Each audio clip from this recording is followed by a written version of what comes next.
Welcome back, everyone. My name's Sean, and I'll be your host, filling in for Dan while he's away this week. As we reach the home stretch of Season 12, let's get you guys set up with the most optimal solo carries. As always, our analysts have selected 3 champions for each role that have the greatest impact on games for the current meta. But before we get into it, be sure to check out SkillCapped if you truly want to get better at League of Legends. We're the only service that offers a money-back guarantee if you don't climb at least 5 divisions while actively using our service.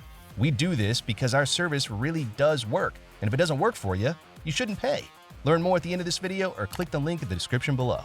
The solo queue top lane meta has been on the move in recent patches, and Camille hook shots into the top 3, with the likes of Aatrox, Set, and Maokai nerfed along with Sterix receiving buffs. It's allowed for Camille to move up in priority. Camille's kit is so potent for solo queue because she has incredible catch range, which allows for massive snowball opportunities. Early kills are of plenty if you can play around the power of Ignite and Teleport. So many top laners in solo queue bypass Teleport these days, so Camille can play off that super well. If you have TP and the enemy doesn't, look to take an even trade early on. Then phase to heal up, TP back to lane, and pressure for the kill with your Ignite. By executing on this strategy with Camille, you'll come out ahead in so many of your matchups. The meta matchup given the majority of Camille players' issues right now is Shin, so he's a good champ to ban out. Core Camille build is Divine Sunderer or Trinity Force Rush into Ravenous Hydra 2nd and Death's Dance or Sterix 3rd. Pick up Grasp as the keystone, followed by Inspiration for secondaries running Freeboots and Biscuits. Coming off recent buffs and one of the best solo carries, especially for gold and below, is Nasus. The simplicity of Nasus and his ability to annihilate the opponent in the 1v1 whenever ult's available makes him incredibly strong. Sure, first couple levels can be difficult in certain matchups, but you have plenty of sustain to outlast it. Farming up as many Q stacks as possible and hitting Divine Sunderer Spike is when you can really start taking over. Nasus has this kind of surprise factor, where he doesn't really do anything the first couple levels, which lulls the enemy into a false sense of security.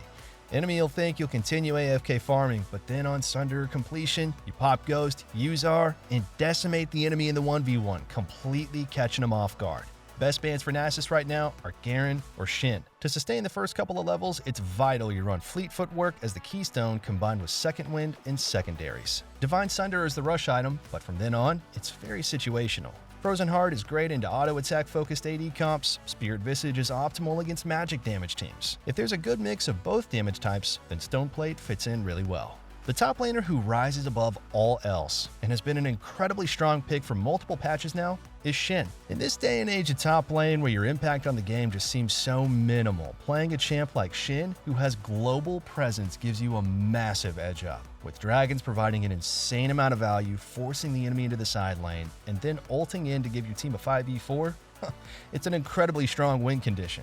You'd think with Shin's global impact that his laning phase would suffer mightily as a trade-off, but that's not the case at all. Shin can dominate so many matchups, especially against auto-reliant champs due to his W being able to block auto attacks. Now you can never go wrong with a Mordekaiser ban, as Shin has a more difficult time against AP spellcasting champs. A Frostfire Rush into Titanic Hydra 2nd and Thornmail 3rd is the core build. Grasp is the optimal keystone, and you'll dip into the domination tree for secondaries running Cheap Shot and Ultimate Hunter. Making her very first appearance this season in our top 3 for jungle is the recently buffed Evelynn. Eve was always a pretty decent jungle pick, but the 12.20 buffs were exactly what she needed to push her over the top. The stealth factor and one-shot power make Evelynn an absolute nightmare to deal with if she gets ahead.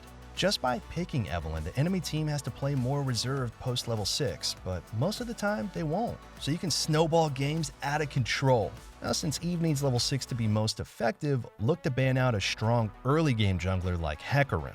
Core build for Evelynn is a Rocket Belt Rush into Rabadon 2nd and Void Staff 3rd. The rune page is Electrocute with Sudden Impact, Eyeball Collection, and Relentless Hunter for primaries. Secondary page is Magical Footwear and Cosmic Insight. Many AP junglers have been on the rise in recent patches, and Echo is most definitely one of them. For a champion that comes online massively with his 2-item spike, the AP ratios buff allow Echo to pack an insane punch. Echo's pick power and ability to snap back out of danger allows you to snowball leads super hard. Whenever R's available, you're allowed to play so much more aggressive and force the issue better than the majority of junglers.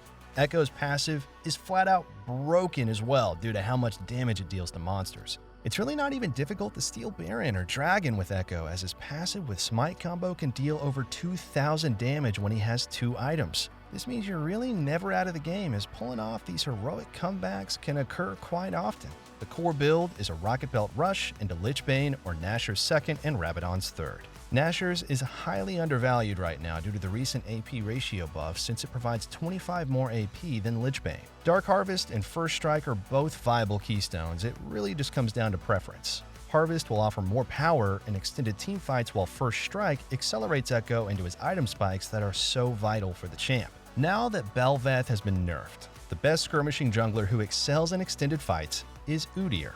Our previous two solo carry junglers are less potent early on, so if you want to be up in your enemy's face making plays happen right from the jump, then Udyr is a great pick. The fact Udyr can build so tanky, yet output an incredible amount of consistent damage, makes him such a strong pick. Being able to adapt to what your team needs is also amazing, as Udyr can perform just as well with a more offensive lethality setup. So if you haven't seen or played lethality Udyr, it's actually so disgusting how much damage he can deal, considering it's all point and click. Ban-wise for Udyr, Kindred is one of the better options, and her ranged kiting power can be difficult to play around. When building lethality Udyr, make sure it's accompanied by Hail of Blades as the keystone instead of Conqueror. It's a Q-max with lethality, so you want to be able to get off those autos super fast to burst the enemy.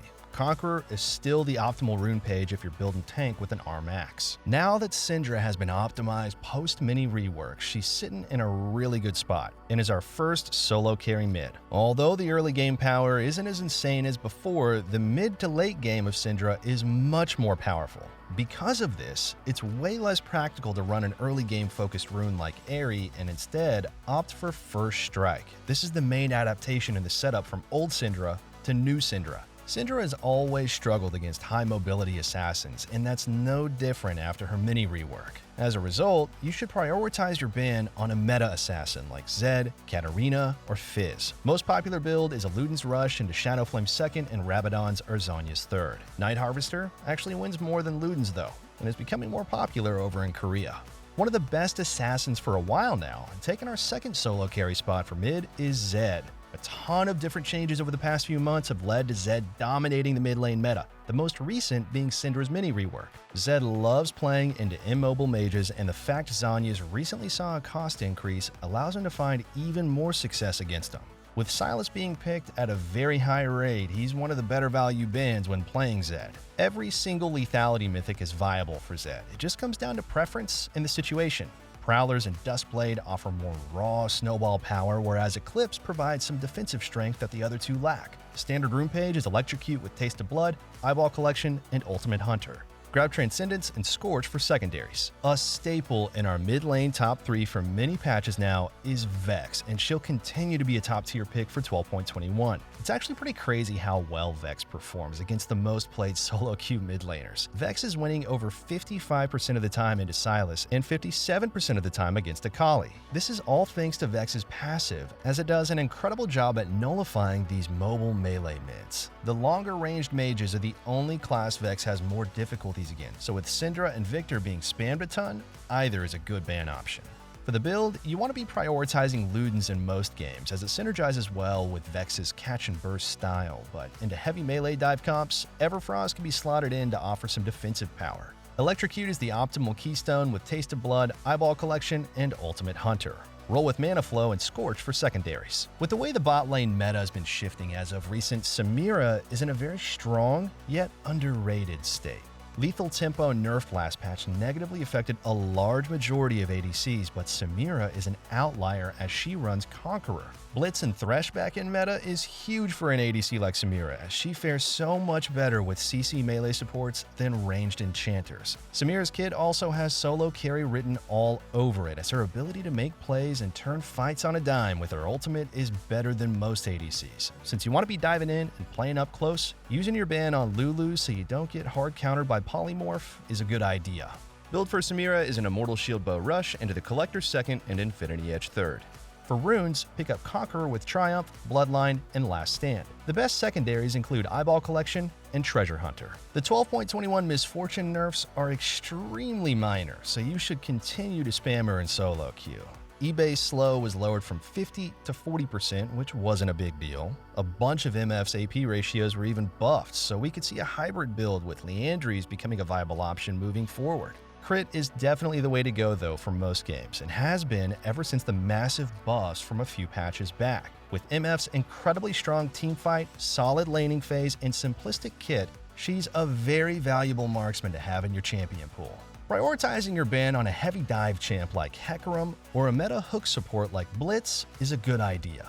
The core build is a Kraken Slayer rush into the Collector or Bloodthirster second and Infinity Edge third. For runes, roll with Press the Attack followed by Presence of Mind, Bloodline, and Coup de Grace. Freeboot and Biscuits are the best secondaries. To round out the top 3 for ADC, we have one of the best pure solo carry marksmen, being Tristana. The playmaking potential and ability to force advantages on your own is something that sets Trist apart from the competition. Most ADCs are heavily reliant on their support to be the engage, but with Trist, if you see an opening, it's very easy to punish, especially at level 6. With a ton of ADCs nerfed over the past patches and Tristana recently buffed, she's finally made her way back into a really good spot. Like Samira, Trist thrives when she can be hyper-aggressive, jumping in with W, so using your ban on appeal support like Janna or Lulu is good value. Rune versatility is really nice for Trist right now, as you can run Hail of Blades when paired with an engage support, or opt into Lethal Tempo with an Enchanter. The core build for Tristana is a Kraken Slayer rush into Phantom Dancer second and Infinity Edge third. The recent Maokai nerfs ended up quite negligible, so he's back in the top 3 for support in 12.21. And when it comes down to melee engage supports, there are a few who can beat Maokai's reliable power. You can play stuff like Thresh and Nautilus and find great success too, but Mao's point-and-click catch is just so consistent. With many other melee supports, you're relying on landing a skill shot to be impactful, but that's not the case with Maokai. Running up to the enemy with the movement speed from Swiftness Boots and Dead Man's Plate and rooting him with W is brain dead to execute, yet it's just so effective. Kai'Sa and MF heavily prioritized in meta is huge for Maokai, as he loves playing with ADCs who can easily follow up on his picks. Mao struggles most into strong peel supports, so Morgana or Janna are good bans. After rushing your dead mans, go into Even Shroud second and Wardstone third. Rune Page is Aftershock with Font of Life, Bone Plating, and Unflinching. Run Biscuits and Cosmic Insight for secondaries. Trailing right in behind Maokai as another amazing melee engage support is Amumu. Amumu is a little more difficult to play than Maokai, but the playmaking potential is greater if piloted well. 2 Q charges give Amumu an insanely strong early skirmish. If the first Q hits, then you're pretty much guaranteed to burn the enemy's flash, as they have to respect the second charge. At level 6 with flash and ultimate, Amumu has the best all-in power for any support. You don't even need to lead with Q, as you can flash ult the enemy and then use Q when they're rooted by your ult. Not only does this combo CC the enemy for a super long duration, but it deals a crazy amount of damage too. Strong disengage supports are who Amumu struggles against the most, so Maokai or Janna are his best bans. The build is an Even Shroud rush into Zhonya's second and Thornmail third. Grab Aftershock for the Keystone with Font of Life, Bone Plating, and Unflinching, followed by Cheap Shot and Ultimate Hunter for secondaries. 12.21 being a super small patch means our top 3 for supports stay very similar to previous patches, with Janna rounding it out. Ever since Lulu and Yuumi were hit with massive nerfs, Janna has been the best enchanter from a solo queue standpoint. There are a few who rival Janna's ability to buff up her carries while also providing immaculate peel power at the same time. When you have these dive champs like Hecarim, Lee Sin, and Echo being spammed in the jungle, it gives Janna even more value.